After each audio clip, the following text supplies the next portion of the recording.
Thank you. That concludes general questions. The next item of business is First Minister's questions. And at question number 1, I call Russell Finlay. Thank you, Presiding Officer. In recent weeks, I've had the privilege of meeting apprentices in businesses across Scotland at Thales in Govan, Collins Aerospace in Prestwick, and yesterday Persimmon Homes in East Lothian, where I have to report it became clear that I'll never make it as a brickie. Now, this week we started a public debate on reducing the school leaving age from 16. It's long been clear that far too many young people are being failed by the SNP's education system.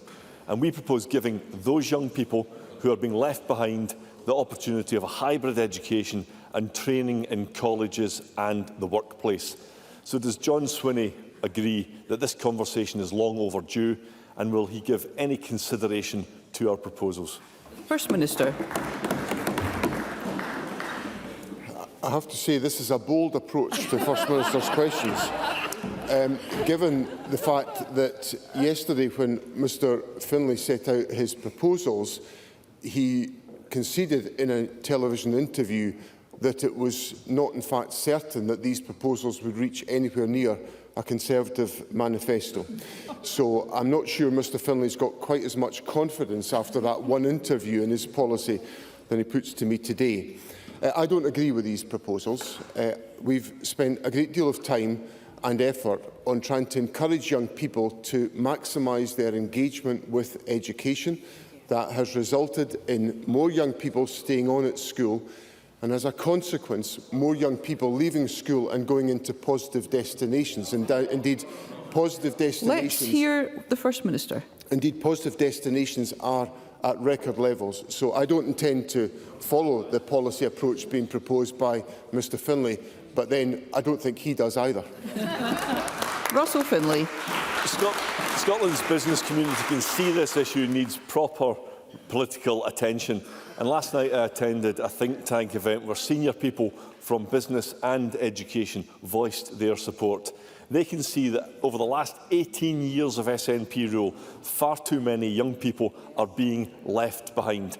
Former SNP government economic advisor Jim McCall said, and I quote, "A lot of these youngsters at school don't want to be there, they're not interested in it, and all of a sudden you're giving them an opportunity to learn a trade and be earning money."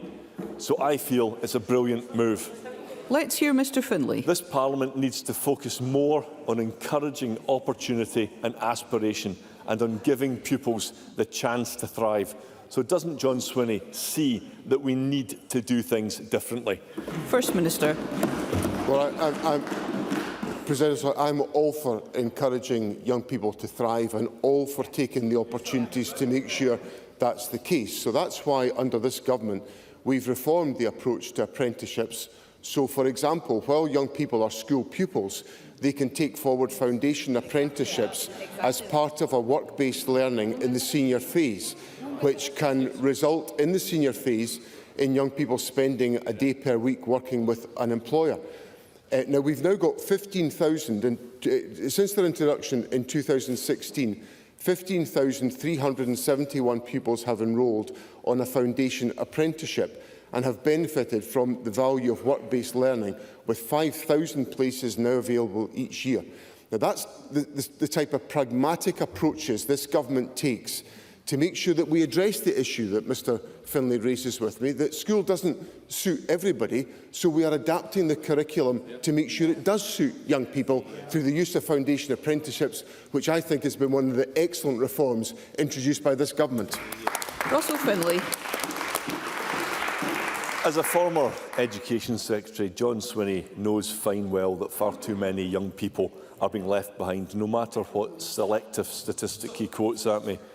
1 in 7 Scottish pupils leave school without a single qualification, and he thinks that's good enough. Last year, 500,000 days were lost to unexplained absences of S4 pupils. Thousands of bright, talented and dynamic young people simply drop out the system. Far too many are being failed by this complacent government. Is John Swinney telling us that he's really content to deprive thousands of young Scots a brighter and better future? First Minister. I want young people, as I've said in my earlier answer, to have the brightest future possible, which is why we have enabled schools to offer increased opportunities for young people to prepare for the world of work. So 35% of 23 to 24 school leavers gained a vocational or technical qualification at SCQF level 5 or above, which is an increase of 7.3% compared to 2014. So that's the government actually delivering practical steps to improve the work chances and the life chances of young people in Scotland. This government has reformed education to strengthen the opportunities for young people, and as a consequence, young people are leaving school, going on to positive destinations at record levels in Scotland today. Russell Finlay. He wanted to quote statistics around standards, but it's the lowest rate of higher passes for a decade in Scotland. And we've got an Education Secretary providing running commentary from a seated position. She'll have to stay behind for detention and setting a very bad example to the pupils that are here today. But the problems with Scotland's schools run even deeper. Let's hear one another. The problems with Scotland's schools run even deeper than the scandal of so many young people being left behind. Over 80% of teachers say that violent and abusive behaviour has increased. They told of being assaulted with knives, chairs and hockey sticks in a teaching union survey that was published just this week. They've been bitten, spat on, headbutted, punched and kicked. They've had fireworks thrown at them and their cars vandalised. Teachers say that they are at breaking point and pupils' education is suffering. So what does the First Minister have to say to teachers about this breakdown in classroom discipline? First Minister. The first thing I would say is that I take deadly seriously the findings of the NASUWT survey, which was published this week, which is why the Education Secretary has been working with local authorities and with the trade unions on a whole series of interventions in relation to behaviour at school. I think it's important that for completeness we hear all of the issues that are raised by the NASUWT survey. The NASUWT said a greater focus on exploring correlation between behaviour issues and poverty is required. The General Secretary of the Educational Institute of Scotland said, since the onset of austerity, we've seen rising incidents of violent, aggressive, dysregulated, distressed behaviour in classrooms and growing incidents of additional support needs.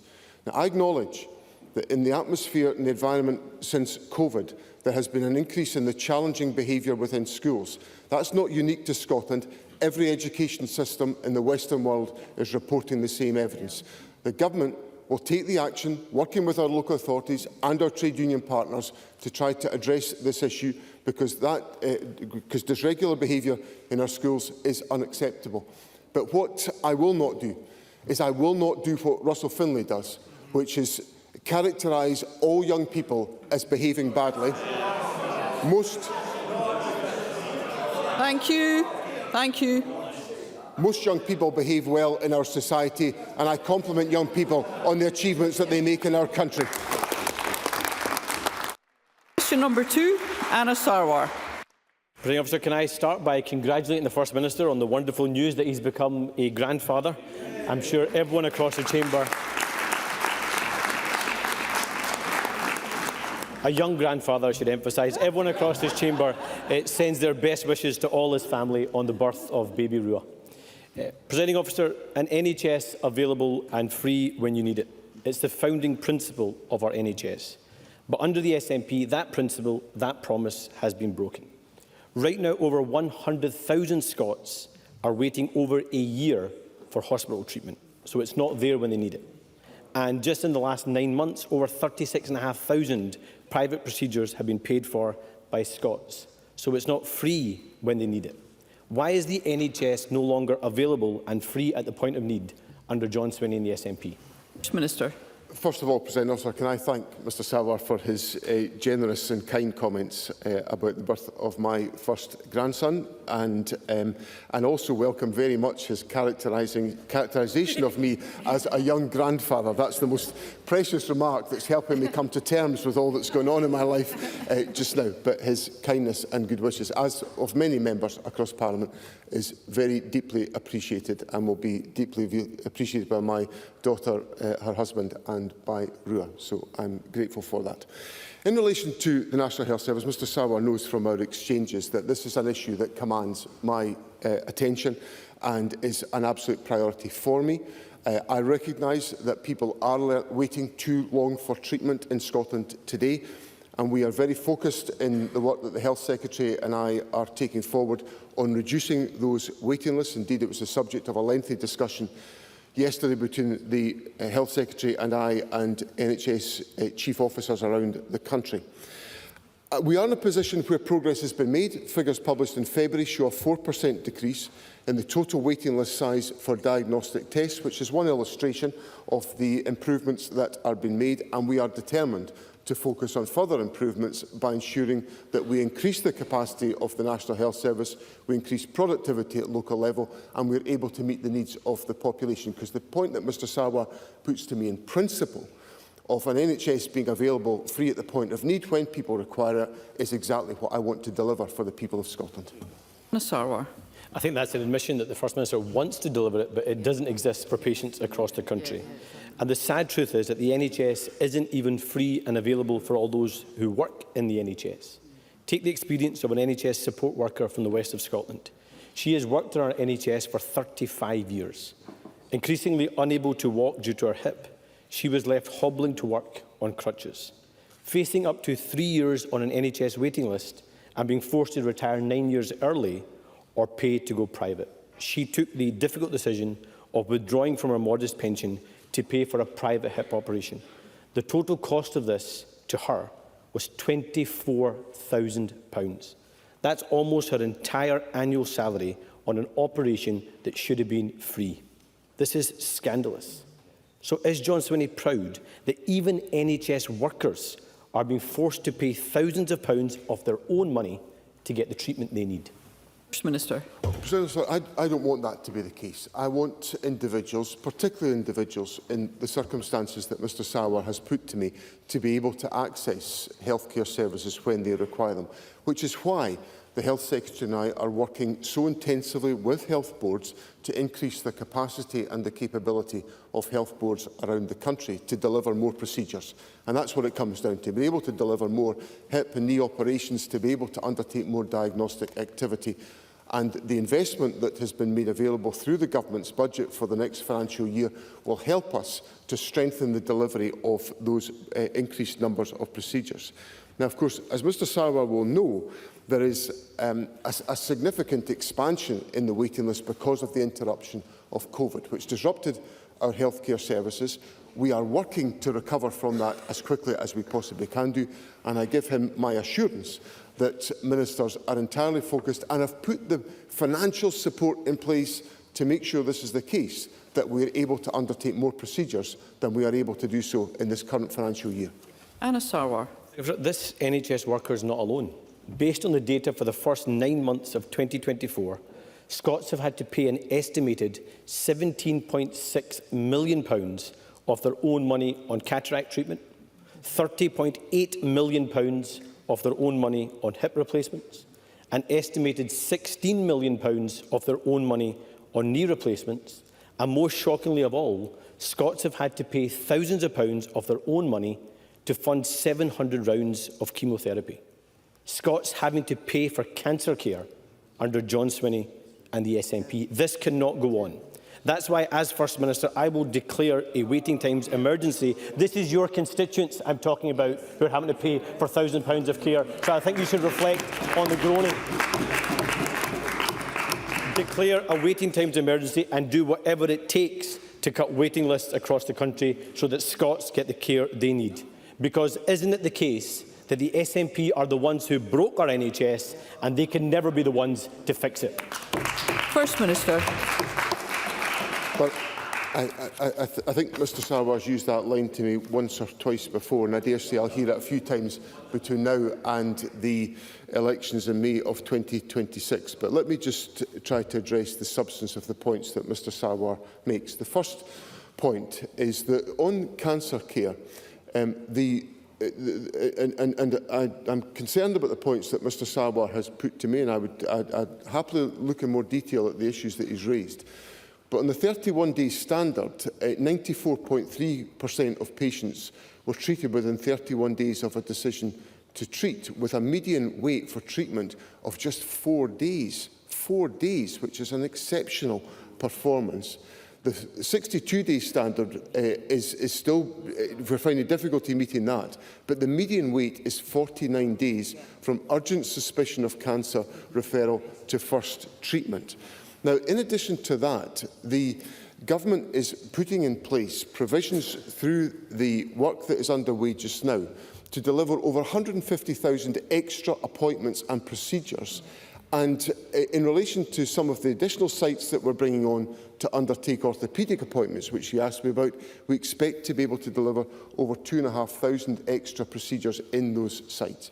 But of course, that's only possible because the Government's budget has been approved by Parliament, which invests a record amount of money in the National Health Service. Now, Mr Sarwar can say to Parliament please, First Minister. All he wants about his intentions for the years to come if he has the opportunity. But in the here and now, today, when Parliament faced the decision, are we going to fund the NHS to the level required, Mr Sarwar was posted missing.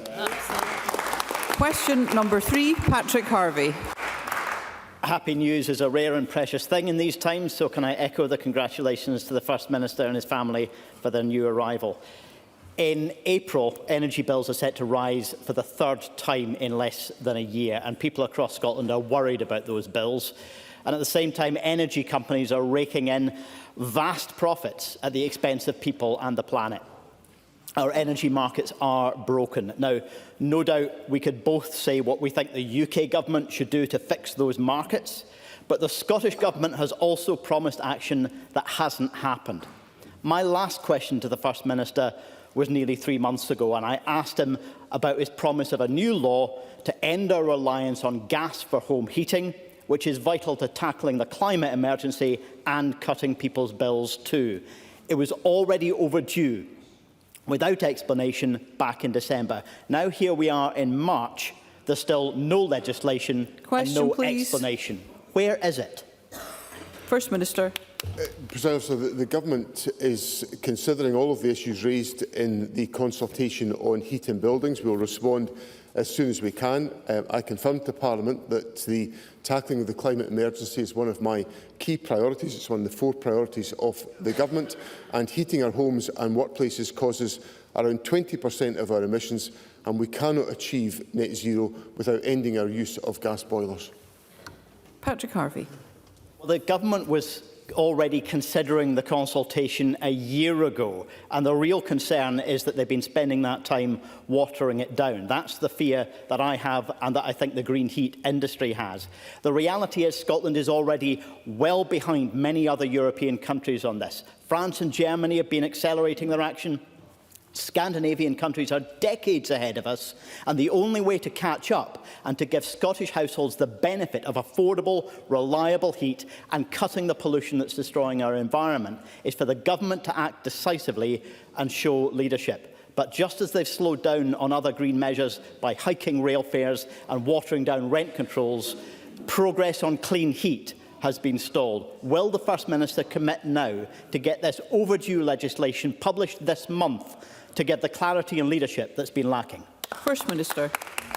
I'm very happy to confirm to Parliament that there will be leadership to take this issue forward, as there is on a whole variety of different climate measures, which was evidenced by the financial commitments which the Government put forward in the budget, which Mr Harvie and his colleagues, I was delighted, were able to support. And I recognise the urgency and the seriousness of the issue, because as I look at the question of fuel poverty in our country, which is one of the key issues that underpins the question that Mr Harvie puts to me, it is clear that the impact of changes in energy prices on fuel poverty rates in Scotland have essentially increased have almost doubled between 2019 and 2023. And if we have to acknowledge the significance of fuel prices and energy prices on having an impact on fuel poverty. It's one of the reasons why we have to take the action on climate, which Mr Harvey has raised with me. That's why it's central to the Government's agenda and why we will deliver progress as quickly as we possibly can do. Thank you. Question number 4, Marie McNair. Thank you, Presiding Officer. To ask the First Minister how the Scottish Government will mark International Women's Day and its theme of accelerating action to reach gender equality. First Minister. Presiding Officer, the Scottish Government is accelerating action for a fairer Scotland for women and girls, working to ensure women and girls have equal rights and opportunities, equitable access to resources and can live their lives free from abuse. This work includes delivering the Women's Health Plan, investing to tackle domestic violence against women and girls and survivors of abuse, and supporting women to access fair work and helping to reduce the gender pay gap. The Government will leave no stone unturned in our work towards equality. I know many members will be attending events this International Women's Day taking place across the country in local communities, and I wish everyone a successful day of celebration and action. Marie McNair. I thank the First Minister for that answer. I'm privileged to have already spoken at 2 fantastic International Women's Day events in Clydebank with Moments of Freedom Women and the Zaro Community Initiative, both led by formidable women who push for social and economic integration of new Scots in our community. Therefore, will the First Minister join me in welcoming the contributions that local groups in Clydebank and Milngavie are making and advise what steps the Scottish Government is taking to accelerate action on gender equality for all women, in particular for those who who face overlapping forms of oppression based on their identity? First Minister. I'm very happy to welcome the contribution of the Moments of Freedom Women and the Asaro Community Initiative to welcome new Scots. I know that the Moments of Freedom Women were one of over 80 organisations which hosted a community consultation as part of the work to update the New Scots Refugee Integration Strategy last year. Through our cross-policy working for the New Scots Delivery Plan, we're taking account of intersectional approaches to gender equality, including engaging New Scots on the delivery of Scotland's Equally Safe strategy and the wider violence against women and girls work to ensure the needs of New Scots are addressed. And of course, intersectionality is key to our work with the National Advisory Council on Women and Girls for accelerating action on gender equality. Rachel Hamilton. Thank you, Presiding Officer. My constituent has been told that based on the current outpatient waiting list, he's required to wait 59 weeks for an orthopaedic appointment. Miss Hamilton, sorry, I think your question has been... Is this in relation to question number 4? I think... Yes, we will get to general constituency supplementaries at a later point. I call Tess White. Thank you, Presiding Officer. Women's human rights are being abused in Scotland due to the treatment of biological males as females. A report was published this week by Women's Rights Network with spine-chilling figures of rapes and sexual assaults in Scottish hospitals. And it's not just our hospitals. Women are being placed in harm's way, both physically and psychologically, in Scottish prisons, rape crisis centres, toilets and changing rooms. In the week of International Women's Day, if the First Minister is not alarmed by this, shame on him. And if the First Minister wants to do something about it to accelerate action, which is the theme of International Women's Day, will he meet with myself and other cross-party MSPs as a matter of urgency? How can any progress on women's equality be made without this? Thank you. Thank you, First Minister. Presiding Officer, I'm absolutely committed, and anyone that's listened to anything I've said from during my tenure as First Minister, I am absolutely committed to protecting and asserting the safety of women and girls in our society. And I'm exercising leadership, as I have done from the moment I became First Minister, to challenge what is the underpinning issue that affects the safety of women and girls in society, and that is the behaviour of men.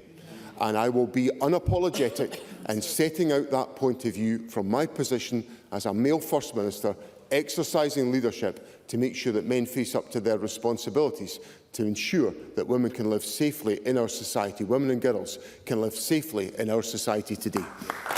Katie Clark. It has recently been reported that almost 10% of the 2,000 women who have died at the hands of men in the UK over the last 15 years have been killed by their own sons. What more does the First Minister believe the Scottish Government can do to raise awareness of this risk and improve support for women? First Minister. I think Katie Clark puts an incredibly serious point to me, and it comes back to the answer I've just given, that there is a responsibility on all of society to try to help men, boys and men, to improve their conduct and their actions, because that will be the route to addressing the fundamental issue that Katie Clark puts to me, that will result in the protection of mothers and women who face danger. So she has my absolute assurance, and I am very happy to work across the political spectrum to do all that we can to culturally improve the attitudes and approaches of men and boys in our society, because I believe it to be fundamental to addressing the serious issue that she puts to me. Ash Regan. Thank you, Presiding Officer. Despite the First Minister's warm words during the answer to this question, I feel he is woefully out of touch on the situation of women's rights across Scotland. Therefore, it is utterly impossible to accelerate action towards gender equality when women's human rights are under attack.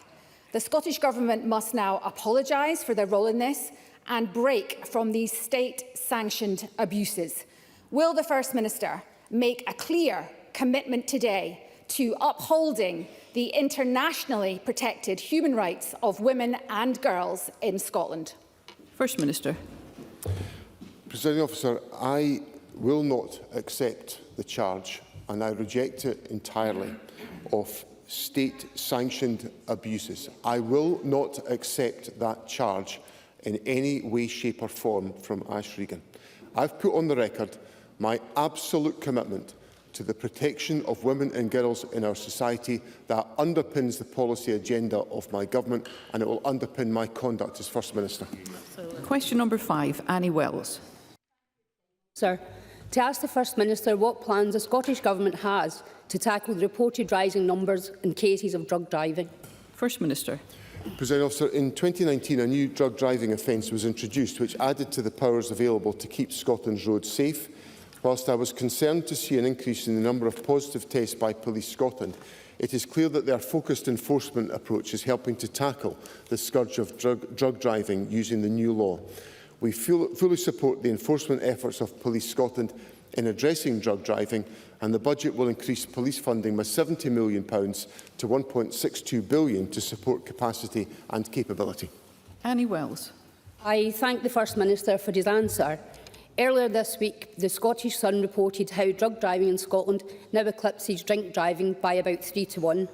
And what seems even more incredible is that when police pull over someone suspected of drug driving, the subsequent testing proves their suspicions were correct on more than 50% of occasions.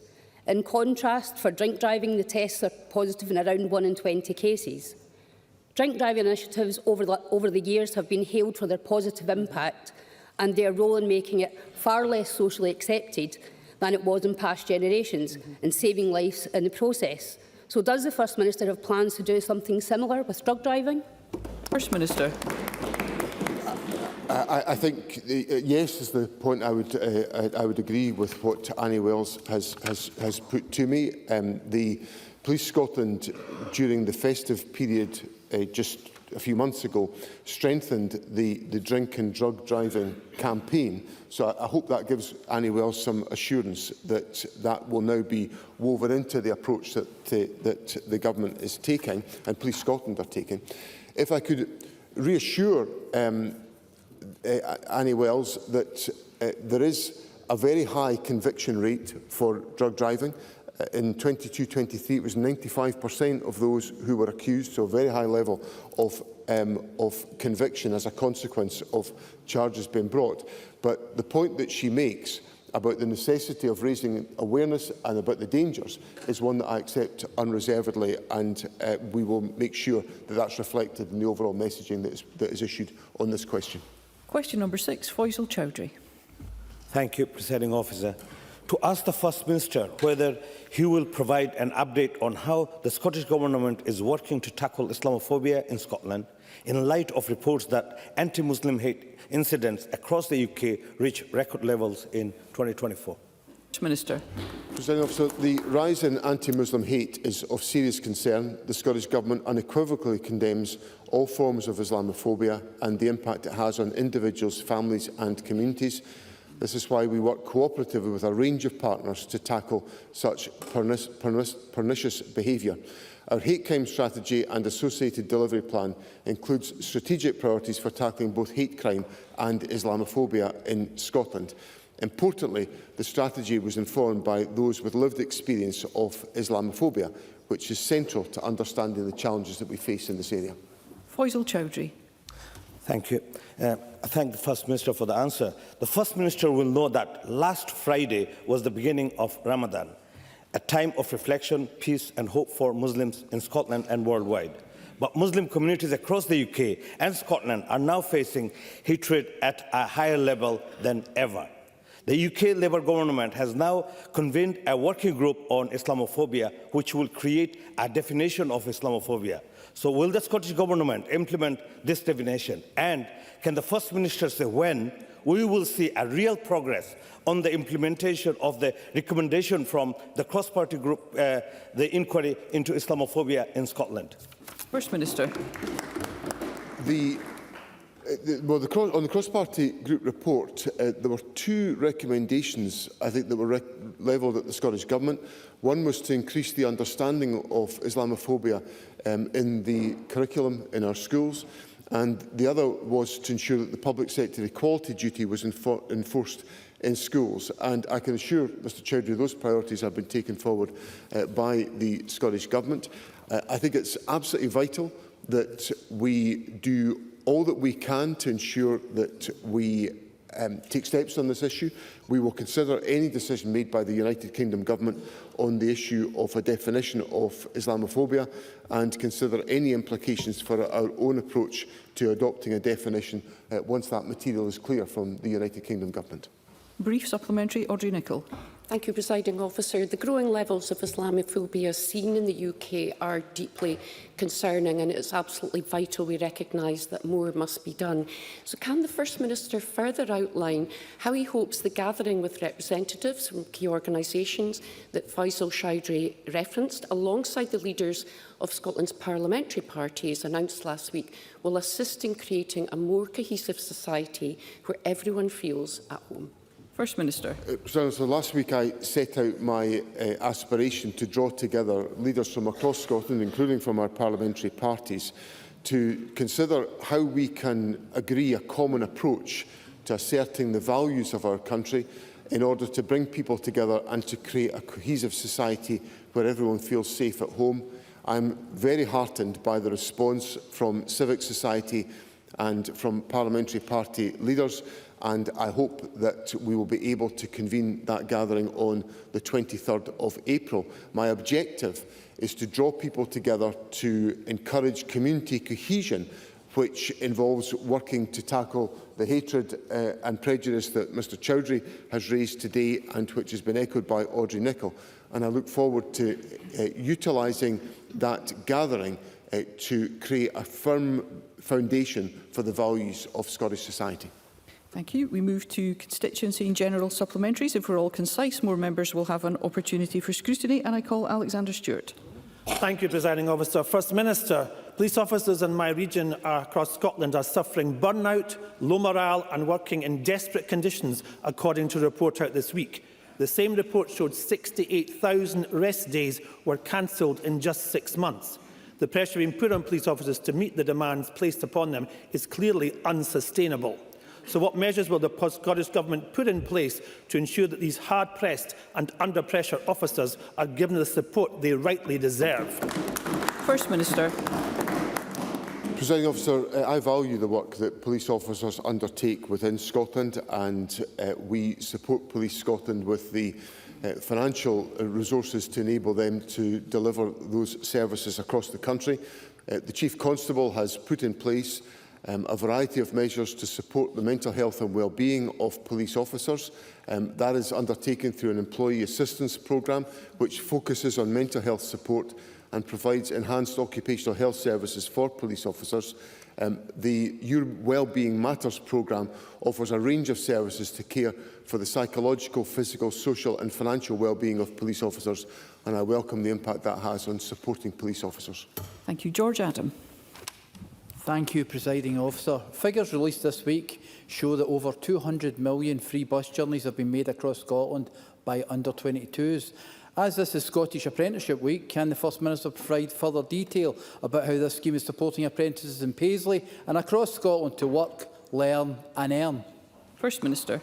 Presiding Officer, the concessionary bus travel scheme has been an unparalleled success, and it has crucially given young people much greater mobility within our society, enabling young people to be able to access a much wider range of employment and training opportunities around the country. Now, that will have a profound effect in all communities in the country, but I know it will be very precious for Mr Adam that it has that effect in the Paisley constituency.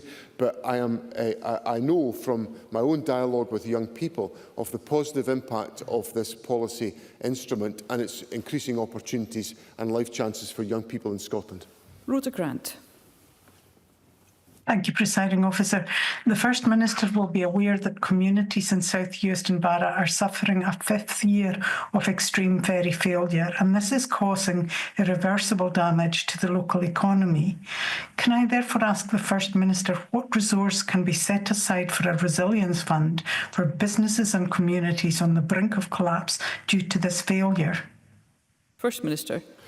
Presiding Officer, I am very familiar with the issues that Rhoda Grant raises with me. I had discussions about this question when I was in South Uist some years ago, and I saw correspondence last night which was sent to me by the local member, Dr Alistair Allen, in relation to the very issues that have been raised by the South Uist business community. I am sorry for the disruption that is being felt. We believed we would have been in a stronger position in terms of resilience of the ferry network, but there have been delays to some of the ferries that we expected to be coming towards us, with which Rhoda Grant will be familiar and Parliament has been advised. I am considering the proposals that have been put to me, as is the Transport Secretary from the South Uist business community, and we will update members, including Rhoda Grant, on any response from the Government to those proposals. Claire Haughey. Thank you, Presiding Officer. I remind Chamber that I hold a bank nurse contract with Greater Glasgow and Clyde NHS.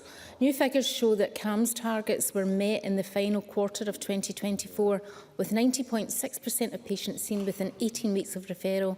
While there's still more to be done to build on this progress, can the First Minister advise how his government's investment in mental health services in the 25-26 budget will ensure that this target is consistently met in the future, delivering the best possible outcomes for young people who rely on these services? First Minister.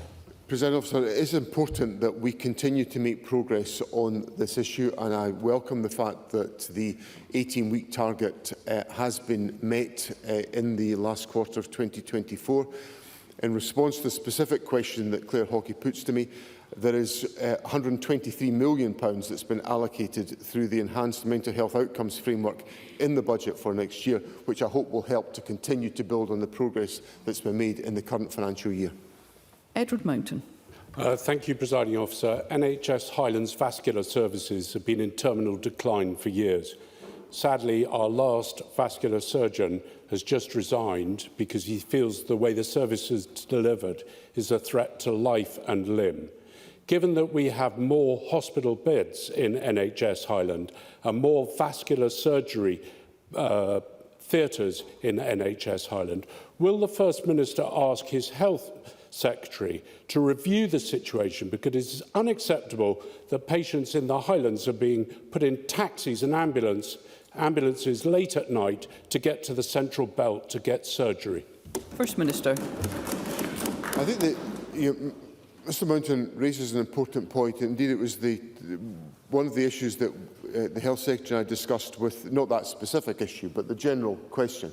was one about how we deliver healthcare in areas where recruitment and employment can be a challenge, but where, as Mr Mountain correctly puts to me, there is physical capacity to undertake some of that surgical activity within the Health Board facilities. So part of what we are trying to work on is how we work collaboratively within health boards to address the very circumstances that Mr Mountain puts to me, so that we can use that capacity, which will help us to reduce waiting times and meet the needs of his constituents and others. So it's very much a live part of the activity the Health Secretary and I are taking forward to make sure that the needs of constituents are met around the country. Bob Doris.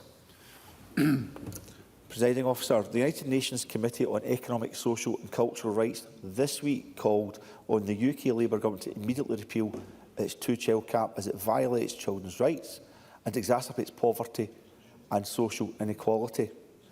In that context, can I ask the First Minister for an update on the work of our SNP government to end the two-child cap here in Scotland, and will he join my calls for Westminster to yet again scrap Labour's cruel two-child cap at source, which, let us not forget, is designed deliberately to deny 1.6 million children on legal families simply enough money to live on? First Minister.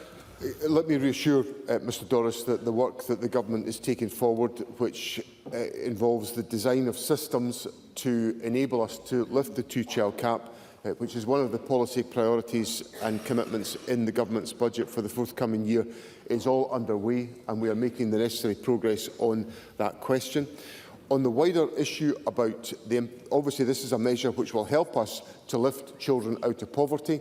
That will not be assisted by some of the speculation we've heard over the course of the last few days about significant reductions in the welfare budget, which will undoubtedly have the effect of jeopardising the incomes of households in Scotland, and particularly to affect child poverty levels in our country as well.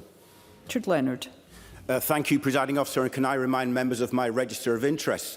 Does the First Minister share my concern that industrial action is set to begin at Scottish Water this weekend?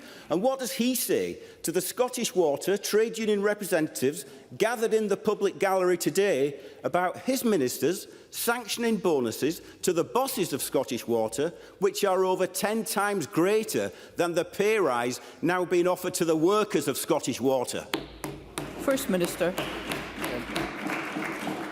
The first thing I would like to say is that I saw during the week news that Mr Leonard is intending not to seek re-election to Parliament, and I express my warmest wishes to him and commend him for his service in the Scottish Parliament, which has been full of impact on many of these issues and some of the issues that he puts to me on behalf of employees in Scotland today, for which I have the greatest of respect. The issue of strike action at Scottish Water is obviously a matter for Scottish Water, and I would encourage the Scottish Water leadership and the trade unions to try to find a solution that avoids disruption. On the question of bonuses, Mr Leonard will be familiar, because we've explained all of these details to Parliament, that when it comes to the recruitment of leadership in relation to Scottish Water, we are invariably in a competition with other water companies around the United Kingdom, in which these elements of bonus are part of the fabric of the financial settlements that are available to attract employees.